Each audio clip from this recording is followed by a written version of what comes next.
Welcome, welcome, welcome to another episode of the Writing Expensive Words podcast, live on YouTube or listening through any of your favorite podcast softwares. Today, we are going to talk about The Queen's Gambit, Episode 3, Part 3. And remember, this is going to be full of spoilers. So if you want to watch the episodes without any knowledge, watch Episode 3 first before you listen or watch this episode. Listen to / watch this episode. Today, we are going to talk about foils because there is a really good one in part 3. And we're also going to talk about foreshadowing again. If you can't tell already, foreshadowing is a huge part of what makes the Queen's Gambit successful. So I have a lot of notes. I'm really excited about this episode because we finally get to meet one of the most important characters in person. Some other crazy things happen. A lot changes for Beth. And let's go ahead and get started. Okay, so this episode starts with a flashback. And remember, flashbacks can be used for a lot of reasons. In this case, we're going to see a flashback of a time when Beth is out in a field with her mom that's next to a lake, and her mom strips down and goes swimming. And you see Beth, and she's screaming like, "Mom, Mom," because her mom has not come up for a breath. And finally, we see her mother, her real mother, emerge and stand on top of the platform. And then we see her once she swam back, that she's holding Beth and kissing her and comforting her. And the whole time that scene is going on, there is a very pronounced ticking sound. And so what I believe that this scene is showing you is that it's just a matter of time. And we know that Beth's mom has a lot of mental illness problems going on, right? But and we kind of are like, is that going to happen to Beth? So that is where the episode starts out, which is great because we see this progression as the episode unfolds of what is going on with Beth and her mental attitude and all of the changes that are happening. So once again, a flashback in this case, I would say, is used for foreshadowing to launch you forward, to pump up the sense of drama, and to make you remember you care about Beth. You care what happens to her. And when she's upset, you're upset, which is exactly what you want when you're writing a story. You want a protagonist that makes the reader feel things. Okay, so we see the story is going to pick up right where it left off. Beth and Alma are checking into the hotel in Cincinnati, which in the last episode, that's what they were talking about, is going to Cincinnati, getting Beth out of school, right? Which is kind of ridiculous because, and as is demonstrated inside this episode, Beth is so much smarter than everyone else. Like, especially, she's definitely like way past what she would be learning in school, which is why the teacher's always like, "I don't know what to do with you," which is how she ended up dusting the erasers and being in the basement with Mr. Scheibel anyway, because she already knew how to do all of the math. So, to me, that's funny, that they're like, "Oh, she has a mono. Oh, she has a cold, this and that," to get her out of school when she doesn't need to be in school. She could have just tested out, I'm sure, and got her GED. But, Alma's not really thinking that far ahead. And also, she just doesn't really care because she knows that Beth can function way above what all the other kids are doing. So we see them check in Cincinnati, and we have these little moments where Beth is smiling, which we don't see her smile a lot in this series at all, especially up until this point. And we see her doing things that kind of show that maybe she's been able to reclaim some of the childhood that was stripped away from her when she went into the Methuen house. Because when they get into the hotel, and, Alma's like, "I asked them for a pleasant room, and I think that's what they've given me." And you see Beth smile, and then she launches herself onto the bed and bounces on the bed. And that is something that kids do. Adults don't normally bounce on the bed. From my personal experience, I would be afraid to like throw my back out because I have back problems. But so we see this little piece of, yes, Beth is getting to actually live again. She's getting to have some of those pieces of childhood that she had taken away from her. And then, bum, ba-da-da, we finally get to see the famous Benny Watts in person. And remember that Benny Watts was already shown to us in a magazine article in the Chess Review, and that magazine is like really prominent in this episode, okay? Which is fun because it was like a point of focus for Beth for such a long time. And we see that really thoroughly in episode number 2. Okay, so Beth runs into Mike and Matt in Cincinnati, which anytime Mike and Matt come on the screen, I'm like, yes, they're the twins. They're very likable. The fact that they like her earns her a lot of street cred, a lot of likability credits, let's say, from the audience because they're so nice, they're polite, they are just like, they cuss just like the right amount, the perfect amount to make you believe that they are freshman college guys. And so they see her, and it's really sweet because Alma's like, hey, aren't you going to introduce me to your friends? And they all meet, and then they go to dinner together. So sweet. And Mike and Matt are also prominent characters in this story. In fact, the only character that we don't have in this story, well, let's say 2. The 2 characters we don't have in this episode that are really important to the story are Beltic and, oh my gosh, Borgov. I was like, what? I don't want to say his name wrong. So that's why I have notes, people. That's why it's good to keep notes because there are a lot of names in this and a lot of people. And yeah, so we see Mike and Matt, which is really fun. And then because Benny Watts is not competing in the Cincinnati match, we see that Beth is able to win. And she gets very, she feels accomplished. And Alma's like, Beth figures out exactly how much money they have for a profit because Alma's keeping track of all it. And at the end of that interaction, Alma says, like, really sheepishly, hey, why don't I have 10% as an agent's commission because she's finding these things and arranging these places to stay for Beth to be able to compete. And Beth says, and she counters with 15%, and she tells her exactly how much that would be. And you see Alma smile a little bit, and it's really sweet how they're developing this relationship, even though at the same time they're sending you a lot of warning signals, and we're going to get into that in this episode as well. So Beth is mentioned in Chess Review, and we also see that Beth is starting to call Alma mother. She says, yes, mother. And Alma keeps getting Beth out of school. But one of the things you'll notice in this episode, and even Beth points it out, and I'm going to talk about that, is that Alma is like drinking a ton. Like she's drinking on the plane. She's drinking in their room. She's drinking every time they go out to dinner, like more than one drink. And she's always asking for more drinks. She's like pointing at her wine glass. Right. And so this is foreshadowing, and I don't want to give away what all of this is pointing to. And you might be like, alcoholism, Kristen. No, it's not. That's the thing I really love is that there's all this foreshadowing and it doesn't go where you think it's going to go. It's going to go to a bad place. Okay, I'll say that. But it's not going to take you to the typical place you would think that this pattern shows, which is really refreshing.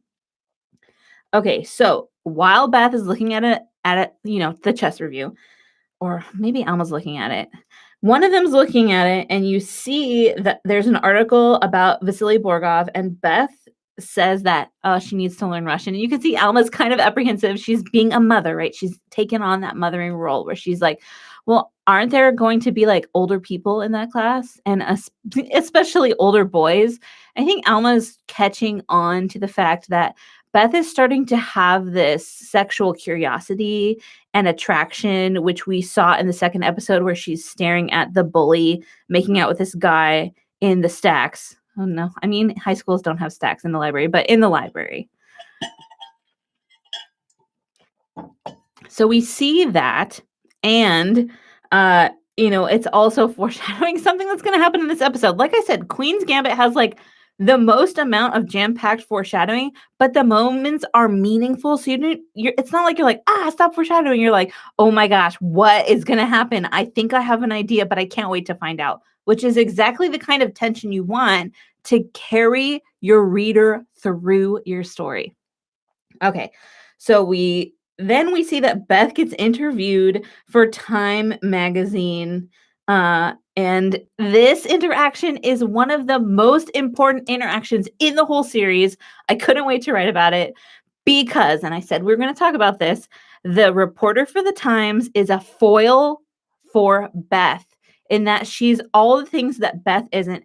And not only does this give us a better clue of who Beth is, it also shows us that Beth is in that group of otherdom. She's not like the rest of society, which is going to come into play as we get to the end of this episode.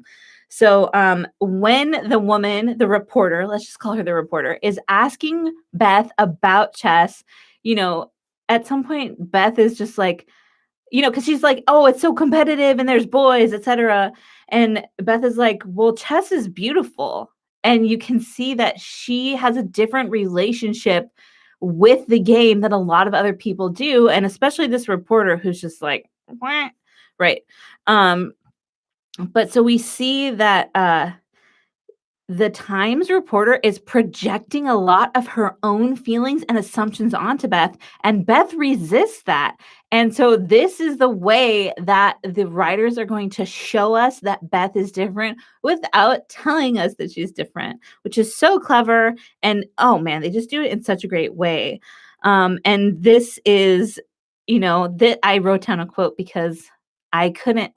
It was so good. So she's talking to the reporter, and the reporter's like, "Well, do you think the king is like your father, and the queen is like the mother, and the king is like the queen protect?" And Beth just kind of looks at her like, "What kind of crazy drugs are you on?" Um, and she says that she was first drawn to the board. Beth says, "I was first drawn to the board. It's a world of just 64 squares. I can control it, dominate it, and it's predictable. So if I get hurt, I only have myself to blame." Dang, that's so good. That's such like that tells us so much about Beth while it is showing us an interaction between her and another character. And so Beth's life has been completely out of control so far. And that's why the chessboard captured her attention. It shows us Beth's motivation to feel in control of something because everything's out of control in her life. And the reporter asked Beth if she's heard of apophenia, which I mentioned not by name in the first episode because I was like, what's it called? I can't remember. And apophenia is the finding of patterns or meanings where other people don't. But there's also this duality to apophenia where you can find meaning where other people don't, but also you can ascribe meaning when there is none. And the reporter brings it up and they have this conversation where the show writer, who is Scott Frank, by the way, has explained something to the viewer about Beth in an effortless way because it seems natural for the reporter to bring up apophenia to Beth after what Beth just said about the chessboard and controlling it and the pattern, right? And I also wanted to do an honorable mention to Scott Frank, who is nominated for a Primetime Emmy for writing The Queen's Gambit, but he unfortunately lost to Michaela Cole for I May Destroy You, which is an HBO show. And since it's an HBO show, I will probably never watch it because I don't want to pay $16 a month to watch TV on top of everything else. So I'm not saying anything bad about the show. I'm just saying I can't watch it because I'm not going to pay. So the reporter brings up next the idea that I mentioned about the duality, where some people see meaning where there is none. And Beth says, well, what does that have to do with me? First of all, she's hostile toward the reporter, understandably so. But also, she doesn't see the connection that the reporter is trying to make to sensationalize who Beth is. And so the reporter's like, oh, they go hand in hand, and at the end she's all, genius and madness. And this is where Alma comes in and plays the protective mother role and kicks out the reporter. And the reporter's like, oh, you should try bridge, a lot of chess players like it. And Alma is like, I'll show you to the door. And then she looks at Beth and she rolls her eyes. It's just the sweetest mother-daughter moment. But then while they're at dinner and Alma's reading this report that has come out, she's reading it to Beth, and all of a sudden she coughs and she cannot see the words. She gets confused. And so this is foreshadowing that it's not just about alcohol, but Beth, who's a teenager, is upset about the article, right? So because she says it's mostly about her being a girl. She's like, it doesn't mention Mr. Scheibel. It doesn't mention that I, use this cool technique. But then Alma keeps coughing while she's drinking, and Beth asks Alma, "Did you ever think it's the drinking that makes you sick?" And Alma basically says, "I've been flirting around with alcohol for such a long time. It's more than time that I consummate the relationship." And the fact that Alma's so dismissive of the idea is more foreshadowing. So I if you're looking at it up to this point, you're like, "Oh, it's alcoholism." The confusion and the coughing would make you think maybe it's something else. And of course, I know what it is. And if you've watched the show, the whole show, you know what it is as well. Sorry about that. So then this really weird scene happens, which I'm not opposed to weird scenes. I think they're interesting. I like unique things that show the reader something without directly showing them. But this is definitely an artistic type of endeavor, and not all writers can pull this off when they first start writing. So just remember, like, if you want to be strange, if you want to be evocative, you kind of need to get the writing experience under your belt before you try something like what Scott Frank does right here. So Beth finally goes back to school, and while she's there, her former bully, who I don't know her name, I'm not going to look up her name, I'm just calling her the bully from now on and forever, although this is the last episode she's in, I believe. Beth gets invited by the bully to her house to pledge for the apple pies, which is the math club that we learned about in the last episode. And so the bully, so Beth comes and everyone's like, "Wow, you're in the magazine," etc. And they're kind of impressed. But then, of course, the bully decides that they want to knock Beth down a notch. And she asks her about the boys there and insinuates that basically that Beth is like sleeping around, but Beth doesn't understand that that's what she's doing. And so she says something, and all the girls laugh. And then they turn on the TV and start singing along, and Beth is like, "I'm gonna go to the bathroom." But really, she's not going to the bathroom. She doesn't fit in. Like, that's the theme of this episode, I feel, that she's not like everyone else. And so this song comes on about, the one I long to kiss, the one I long to love. And Beth is standing there in front of the bully's dad's alcohol collection, and she grabs a bottle of what I assume is scotch or whiskey, because it has that caramel color, not too caramely, so probably aged less, or sorry, fewer than 10 years is what would be my guesses, because my husband and his brother both collect whiskey, and I'm learning a lot more about it. And so she takes it and she goes to her house. She gets some of the tranquilizers. She washes them down with the alcohol. And the song begins to play louder and louder about kissing and wanting. And so Beth's laying in bed. She's all sweaty. And you just see this image of the shadow of the queen overtaking her, basically as if she's going to have sex with the queen. And this is to show that Beth's real true passion is chess, and that's taking the place in her life for romance or a sexual pursuit. And that is also one of the themes of this episode. And we're getting really close to getting there. This moment where you're just like, you cringe a little bit. But okay. So next, what happens is Beth goes to Las Vegas and she sees Towns, whose first name is Kentucky, which I think is interesting, who is friendly and offers to do a piece on her for the paper. He's there for chess review, and he's like, "Oh, well, I could do a piece for that." And she's like, "I was on the cover last month, dude."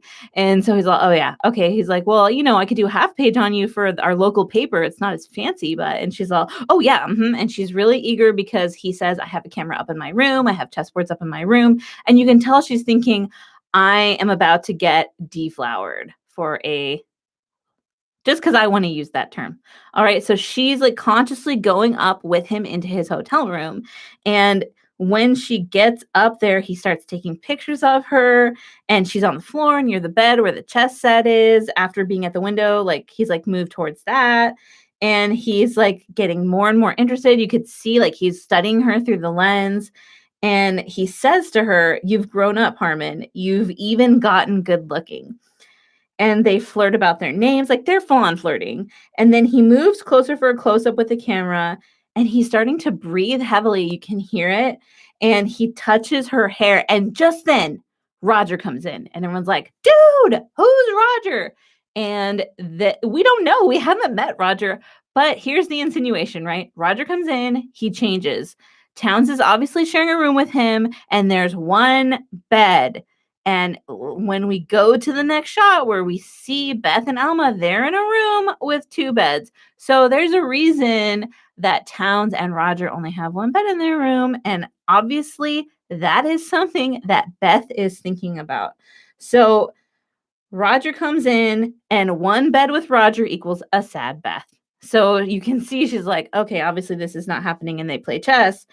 And when she goes back to her room, Alma's like, "Wow, you were gone for a long time. What did you do?" And she's all, "Play chess." And she's all, "Is that all?" And then Beth is like, "That's all." Like, dang, I really wanted to do stuff with Towns, but he's obviously with Roger, and I'm super disappointed. I'm sad because you can tell from the very first time that Beth sees Towns that she likes him, and he's nice and he's cute.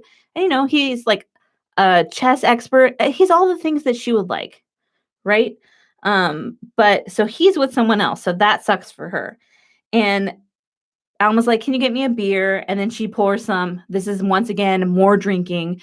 And then she is like, "Oh, I bet you've never tried a beer before," to Beth. And so she's like, "Oh, you can try it." And Beth like chugs the rest of the bottle of beer, and she's like, "I want another one." And Alma's like, "I don't think you should."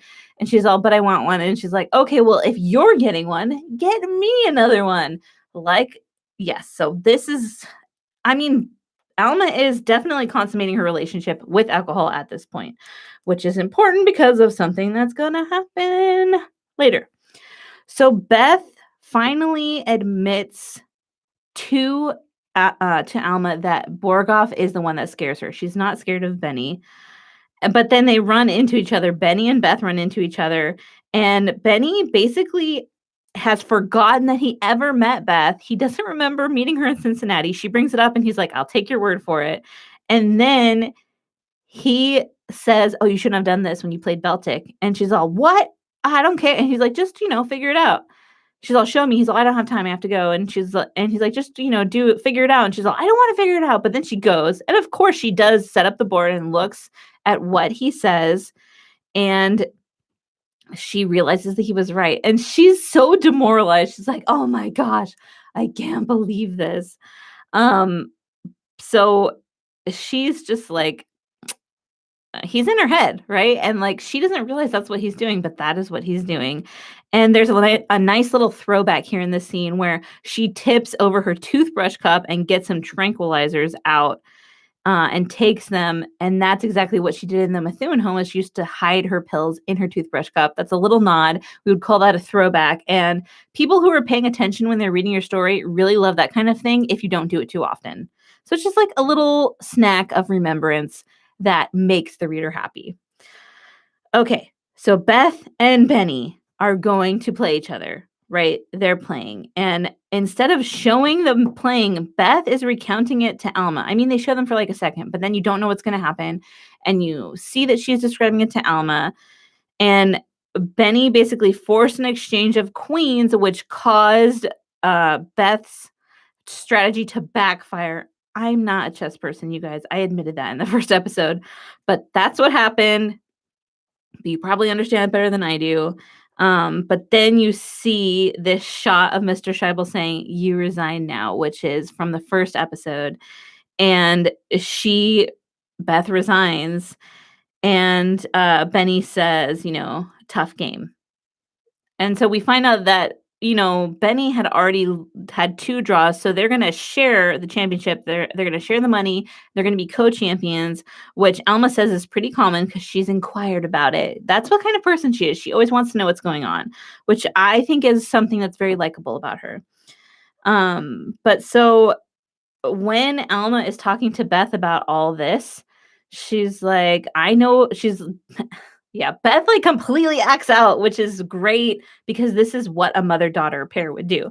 So Beth is like, well, you don't know anything about chess. And then Alma's like, well, I know what it's like to lose. And then Beth is like, I bet you do. And you're just like, dang, Beth, you're being mean right now.